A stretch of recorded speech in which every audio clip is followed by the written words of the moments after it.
আমার নাম পাস্কেল। আমি একজন শিক্ষক। আমি একজন খ্রিস্টান। আপনার কথাই বলছি। আপনি ইংরেজি অনুদিত গসপলের সাথে একমত, যা আমরা খ্রিস্টানরা বিশ্বাস করি। আমি এগুলোর উদ্ধৃতি দিচ্ছি। 1 নম্বর, 4টি গসপলে যখন যিশু দীক্ষা নিয়ে বেরিয়ে আসলেন, স্বর্গ থেকে একটা শব্দ হচ্ছিল, এ আমার প্রিয় পুত্র, আমি তার উপর সন্তুষ্ট, তাকে মানো। একইভাবে 2 নম্বরে আছে, মাউন্ট টাবুরে তাকে পবিত্র করা হলো, তার মুখমণ্ডল সূর্যের মতো দেখাচ্ছে, স্বর্গ থেকে শব্দ বেরিয়ে আসছে, এ আমার প্রিয় সন্তান, আমি তার উপর সন্তুষ্ট, তোমরা তার কথা শোনো। অনেক সময় তিনি শয়তানকে তাড়াতেন। তারা মানুষের কাছে এসে বলতো, হে ঈশ্বরের সন্তান, কেন আমাদের অত্যাচার করছো সময়ের আগে? আবার বড় যাজকের সামনে যাজক যখন তাকে বলল, মহাপ্রভুর শপথ, তাকে বললাম, তুমি কি ঈশ্বরের পুত্র? তখন যিশু বলল, তুমি এটা বলছো। আর যাজক 5 নম্বর অনুচ্ছেদ বলছে, প্রধান যাজক যখন তারা যিশুকে অভিযুক্ত করলো, পিলোটের সামনে বলল, এই লোকটি বলছে সে ঈশ্বরের পুত্র, ধর্মমতে সে অভিশপ্ত, আর আমরা তাকে ক্রুশবিদ্ধ করতে চাই। পিলোট এটা জানতেন না, সেজন্য তারা যিশুকে ক্রুশে চড়াতে চাইলেন। তাহলে সে নিজেকে ঈশ্বরের পুত্র দাবি করেছিল, যদিও সে সরাসরি বলেনি আমি ঈশ্বরের পুত্র, পরোক্ষভাবে বলেছে। ধরুন, আপনি ডাক্তার জাকির নায়েক, আপনি এমবিবিএস ডাক্তার, আর আপনি বললেন, হ্যাঁ ভাই আপনি বলেছেন, এর মানে এই নয় আপনি নিজে বলেছেন আমি ডাক্তার জাকির নায়েক, এমবিবিএস। একইভাবে যদিও যিশু নিজে বলেননি আমি ঈশ্বরের পুত্র, তিনি সম্মতি দিয়েছেন, সম্ভবত ভদ্রতার খাতিরে তিনি বলেননি আমি ঈশ্বরের পুত্র।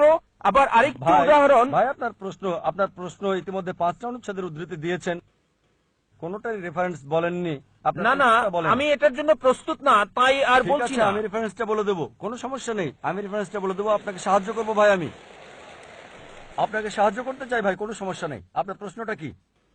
আপনি কি এই 5টা অনুচ্ছেদ বলে বোঝাতে যাচ্ছেন যিশু ঈশ্বর দাবি করেছিলেন? হ্যাঁ। ঠিক আছে, আমি উত্তর দিচ্ছি। আমার চ্যালেঞ্জ ছিল একটা মাত্র স্পষ্ট বক্তব্য বের করে দেখান পুরো বাইবেল থেকে, যেখানে যীশু খ্রিস্ট ভাই সাল্লাল্লাহু নিজে বলেছেন আমি ঈশ্বর, অথবা বলেছেন আমার উপাসনা করো, আমি খ্রিস্টান ধর্ম গ্রহণ করতে প্রস্তুত। একটা মাত্র বক্তব্য দেখাতে পারেন নাই স্পষ্টভাবে বলা সম্পূর্ণ বাইবেল থেকে, যেখানে যীশু খ্রিস্ট ভাই সাল্লাল্লাহু নিজে বলেছেন আমি ঈশ্বর অথবা আমার উপাসনা করো। এখানেই বাইবেল আছে। আর এটা কিং জেমস ভার্সন। যেহেতু আপনি একজন শিক্ষক, আপনি প্যাস্টরও হতে পারেন। আপনি কি প্যাস্টর? না না না, আমি আপনি একজন শিক্ষক? শিক্ষক। আমি শিক্ষক, খ্রিস্টান ধর্মের একজন প্রকৃত আচ্ছা ঠিক বিশ্বাসী। আছে। রেড লেটার নামে এক ধরনের বাইবেল আছে, যেখানে যিশুর কথাগুলো লাল করা আছে। আপনি 5টি বিষয় উল্লেখ করেছেন, আর এগুলোকে 2 ভাগে ভাগ করা যায়। প্রথমে আপনি এলোমেলো উদ্ধৃতি দিলেন আর সঠিকভাবে উদ্ধৃতি দিলেন না। যা বলতে চেয়েছেন সেটা আছে গসপেল অফ জন 3 নম্বর অধ্যায় অনুচ্ছেদ 16, বলা আছে ঈশ্বর পৃথিবীকে এত ভালোবাসলেন একমাত্র ঔরসজাত সন্তানকে দিয়ে দিলেন, তোমাদের কেউ যদি তাকে বিশ্বাস করে তার মৃত্যু হবে না, চিরস্থায়ী জীবন পাবে। এটা 4 গসপেলেই নাই, এটা আছে গসপেল অফ জন 3 নম্বর অধ্যায় অনুচ্ছেদ 16। এগুলো লিখে রাখেন, পরে চেক করে দেখবেন। গসপেল অফ জন 3 নম্বর অধ্যায় অনুচ্ছেদ 16, ঈশ্বর পৃথিবীকে এত ভালোবাসলেন যে নিজের সন্তানকে উৎসর্গ করলেন, যে কেউ তার উপর বিশ্বাস করবে সে মরবে না, চিরস্থায়ী জীবন পাবে। আবার আপনি উদ্ধৃতি দিলেন 5বার শেষ দিকে যে যীশু খ্রিস্ট বলেছেন তিনি ছিলেন ঈশ্বরের সন্তান। আপনি বলেছেন, আপনি কি জানেন বাইবেলে ঈশ্বরের পুত্র এ কথাটা অসংখ্যবার বলা আছে। যদি আপনি বাইবেল পড়েন, আদম ছিলেন ঈশ্বরের পুত্র, আল্লাহ তাকে শান্তিতে রাখুন। ইব্রাহিম ছিলেন ঈশ্বরের পুত্র, ইসরাইল ছিলেন ঈশ্বরের পুত্র। আপনি যদি রোমান্স পড়েন 8 নম্বর অধ্যায়ে বলা আছে তারা সকলেই যারা ঈশ্বরের আত্মার দ্বারা পরিচালিত তারা সকলে ঈশ্বরের পুত্র। আপনি যদি ঈশ্বরের দূত হন আপনি ঈশ্বরের পুত্র, যদি আমি ঈশ্বরের দূত হই আমি ঈশ্বরের সন্তান বাইবেল অনুসারে। কিন্তু তারা বলে না না না না না, যীশু খ্রিস্ট স্বাভাবিক সন্তান না, তিনি ঔরসজাত সন্তান। এবার আপনার শেষ প্রশ্ন ঈশ্বরের পুত্রের ব্যাপারে। বাইবেলে অসংখ্য ঈশ্বরের পুত্রের উল্লেখ আছে। আদম ঈশ্বরের পুত্র, ইব্রাহিম ঈশ্বরের পুত্র, ইসরায়েল ঈশ্বরের পুত্র। যারা ঈশ্বরের আত্মার সাহায্যে পরিচালিত তারা ঈশ্বরের পুত্র। কিন্তু খ্রিস্টান মিশনারিরা বলে না না না, যীশু খ্রিস্ট স্বাভাবিক পুত্র না। আসুন আপনার প্রথম প্রশ্নে, তিনি ঈশ্বরের ঔরসজাত সন্তান। তারপর তারা বলে যা আপনি বলেননি, আমি আপনাকে সাহায্য করছি। গসপেল অফ জন 3 নম্বর অধ্যায় অনুচ্ছেদ 16, ঈশ্বরের পৃথিবীকে এত ভালোবাসলেন যে নিজের সন্তানকে উৎসর্গ করলেন, যে কেউ তাকে বিশ্বাস করবে সে মরবে না, চিরস্থায়ী জীবন পাবে। ভাই, আপনি কি বিগটন শব্দের অর্থ জানেন? বিগটন শব্দের অর্থটা কি? না। বিগটন শব্দটার অর্থ কি? বিগটেন মানে এটা না যা আপনি বুঝেছেন। এটা মানে আমি আপনাকে এটা হতে পারে জিজ্ঞেস না। করছি বিগটন শব্দটার অর্থ কি? হ্যাঁ, আমি জানি। বিগটন শব্দের অর্থ কি? বিগটেন শব্দের দুটো অর্থ রয়েছে। যখন মানব জাতির বিষয়ে বলেন সে বিগটেন, মানে তার রক্তমাংসের পুত্র।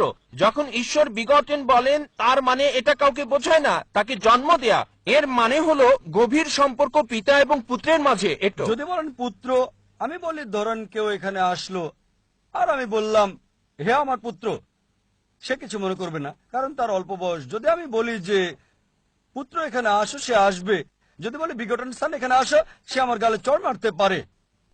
এই অভিযোগ করে যে নাউজুবিল্লাহ আমার দৈহিক সম্পর্ক তার মার সাথে। ঠিক, যদি একটা ছোট বালককে বলি বিগটন সান, বা একটা যুবককে হতে পারে 23 বছরের, আমি 40-এরও বেশি, যদি বলি বিগটন সান এখানে আসো, সে হয়তো আমার গালে চড় মারতে পারে। কেন? বিগটন মানে ঈশ্বরের দ্বারা সায়ার, সায়ার মানে নিম্নজাতের প্রাণীর যৌন ক্রিয়া সম্পর্কিত। আর এ কারণে যদি আপনি রিভাইজড স্ট্যান্ডার্ড ভার্সন বাইবেলটা পড়েন, সংস্করণ করেছে 32 জন উচ্চ পদস্থ খ্রিস্টান পণ্ডিত, যাদের সমর্থন করেছে 50টি খ্রিস্টান চার্চ।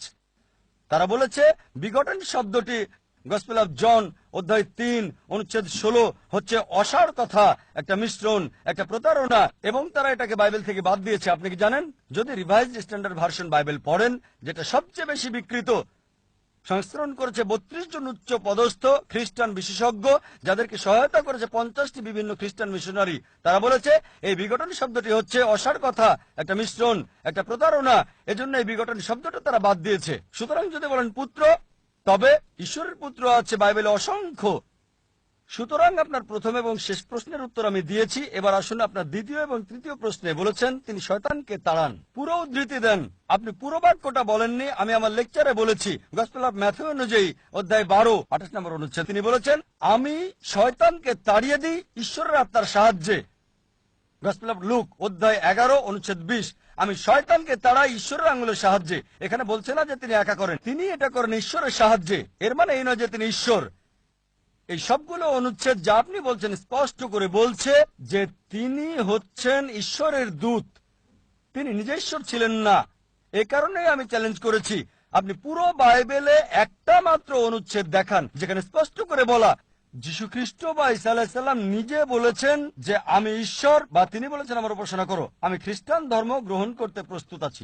যীশু কোথাও কখনো বলেননি যে শুধু যদি আমি বলি পুত্র এখানে আসো, এর মানে এই নয় যে আমার ওরসজাত সন্তান। ঠিক একইভাবে যদি আপনি আমাকে বলেন যে আমি আপনাকে ডাক্তার জাকির নায়েক বলে ডাকবো, ঠিক, আর যদি আমি আপত্তি না করি যে না এটা সঠিক হতে পারে, ভুলও হতে পারে, লোকজন বলে ডাক্তার জাকির নায়েক একজন বিশেষজ্ঞ, আমি নিজেকে মনে করি না বিশেষজ্ঞ, আমি একজন জ্ঞানের ছাত্র হিসেবে নিজেকে চিন্তা করি।